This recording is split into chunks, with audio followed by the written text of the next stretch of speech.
Destination Compas.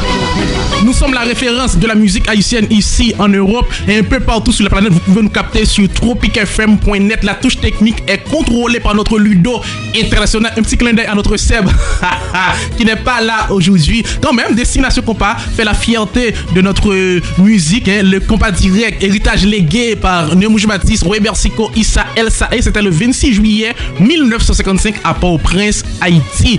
Nous avons un invité dans cette émission aujourd'hui. C'est Evans Nicolas. Il est membre de l'association ANI. ANI, c'est l'association Nouvelle Image d'Haïti, créée en France en juillet 2008. Evans, bonsoir et merci d'être avec nous sur Tropic FM. Bonsoir Captain Sam et bonsoir à l'ensemble du public qui nous écoute, soit sur les ondes hertziennes ou sur Internet. Vous êtes membre de l'association ANI, vous faites la promotion de la culture, vous faites la promotion d'Haïti ici en France. Oui, l'objectif principal c'est de faire la promotion d'une nouvelle image d'Haïti. Et cette nouvelle image d'Haïti, on a pris le parti de montrer ce qui est positif parce qu'on juge que tout ce qui est de négatif c'est assez bien entretenu par la presse internationale et même parfois nationale. Et nous on se dit il faut qu'on trouve un peu l'équilibre en donnant les informations qui peuvent être aussi positives et qui sont attribuées à Haïti. ANI, c'est vraiment une association, comme vous le disiez, qui fait la promotion d'Haïti, mais vous organisez aussi un jeu Haïti, je connais. C'est quoi ce jeu? Oui, en fait, ANI, donc il y a plusieurs projets dans l'association, parmi lesquels Haïti je connais, et qui est un jeu directement lié à la promotion d'Haïti. C'est un jeu qui est fait sur un format de questions-réponses, et comme question pour un champion, où des équipes de 4 personnes s'affrontent. Donc la première édition a eu lieu l'année dernière.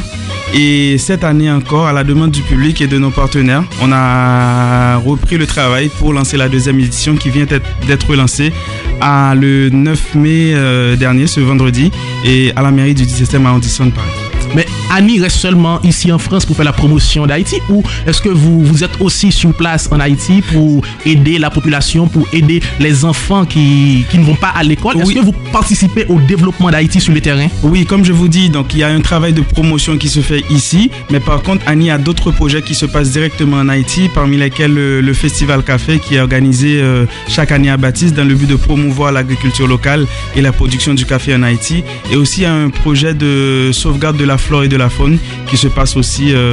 L'objectif c'est de garder en fait des espèces en voie de disparition, de créer des centres pour les héberger et après de les rendre accessibles au public aussi. Quelles sont vos relations avec l'État haïtien? Pour l'instant, les relations, on peut dire, il n'y a pas de relations formelles de subvention ou quoi que ce soit, mais pour l'instant, il y a beaucoup de cordialité. Donc, par le biais de l'ambassade d'Haïti en France et du consulat, donc qui supporte le projet Haïti, je connais déjà, et je pense que c'est déjà un apport du gouvernement à l'association ANI par le biais de ce projet-là. Et le ministère de la Culture, qu'est-ce qu'il vous apporte?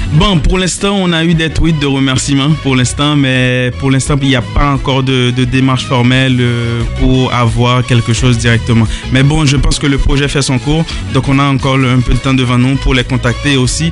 Après la deuxième édition, ils pourront voir aussi le résultat qu'on a pu avoir avec le peu de moyens qu'on a. Donc je pense que ça les incitera à s'associer au projet. Dans les 10 prochaines années à venir, qu'est-ce que vous allez faire avec ANI? ANI, je pense que ça va évoluer. On espère qu'il y aura d'autres projets encore plus grandioses qui vont toucher Haïti.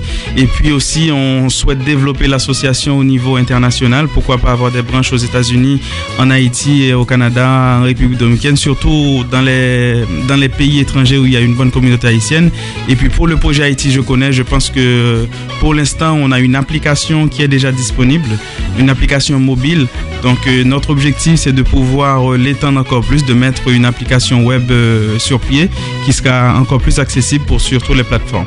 Les gens qui participent, disons les équipes qui participent dans ce concours, qu'est-ce qu'ils gagnent et qu'est-ce qu'elles gagnent? L'équipe qui sera championne va gagner un voyage tout frais payé en Normandie, c'est ce qu'on peut offrir.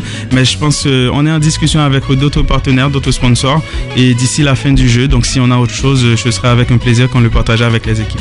les gens qui vous écoutent aux États-Unis d'Amérique, en Afrique, dans l'océan Pacifique via le 95.0 Océan FM, en Russie, la planète tout entière écoute Destination Compas via tropicfm.net. Est-ce que vous avez un message à lancer à tous ces gens, même s'ils ne sont pas des Haïtiens?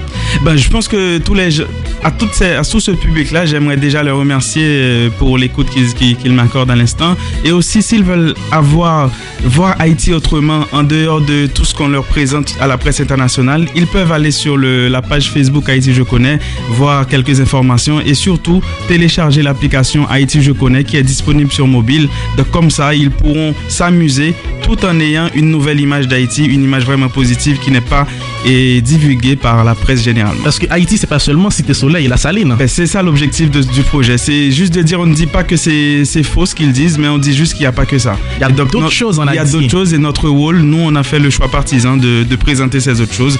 Tant sur le point de la culture, de l'histoire, on a fait pas mal de choses et je pense que c'est bien que ça soit connu de tous aussi, comme on connaît Cité Soleil partout dans le monde. Nombreux sont ceux qui partent faire de la politique pour gagner un peu d'argent, pour mentir à la nation. Pourquoi vous, en tant que jeune, vous avez choisi de contribuer à l'évolution d'Haïti dans ce sens? Pourquoi pas la politique? Moi je pense que Haïti a beaucoup donné à beaucoup de gens, parmi lesquels moi. Donc j'ai fait toutes mes études en Haïti et tout ça. Donc je pense que si par le biais de ce projet, je peux mettre mes compétences au service du pays, c'est tout un honneur pour moi de le faire et je pense que c'est le cas pour toutes les personnes qui participent à ce projet. Tout on travaille, on a notre boulot, mais on essaye quand même de gratter un peu de temps pour réaliser le projet. Non seulement pour réaliser le championnat ici qui demande beaucoup de ressources humaines et de temps, et aussi pour développer l'application. Et je voulais juste prendre le temps de remercier juste quelques personnes. Avec plaisir. Qui travaillent sur le projet et qui sont même pas en Haïti. Je pense à Jules Jefferson Stanley qui est au Canada, Camille Bisret qui est au Canada. Aux États-Unis, on a Edson Saint-Cyr, et puis en Haïti, on a Mackenroux de la Cour, on a Nicolas Alien, et puis en France, on a une équipe, toute l'équipe d'Annie, Étienne Jean, Clausel, tout le monde, Vanessa et toutes ces personnes qui travaillent en fait, qui ont pu trouver quand même un peu de temps pour accorder au projet pour qu'on arrive au niveau qu'on est maintenant. Donc, un numéro de contact si toutefois les gens veulent vous appeler pour apporter des idées, même pour supporter financièrement ce beau projet. Nous c'est ouvert, donc comme pour tout projet, je pense que côté ressources humaines, je peux pas dire qu'on est tout à fait satisfait, mais on a pas mal de gens qui participent, mais les contributions financières nous manqueront toujours pour tout ce qu'on voudra faire. Donc si les gens veulent rentrer en contact avec l'association, ils peuvent écrire à l'adresse anih.association@gmail.com. Si vous pouvez laisser un petit message sur notre page Facebook, tapez juste Haïti Je Connais et vous tomberez sur la page, vous verrez l'ensemble des artistes déjà qui nous supportent et laissez-nous un petit message ou juste un petit mot de remerciement ou quoi que ce soit. Donc nous on est preneurs et ça nous motive aussi. Et Vince, merci d'avoir été là. En tout cas, merci beaucoup Captain Son, c'était un plaisir et salutations à tout le public qui nous écoute. On poursuit avec la vieille dame de la musique.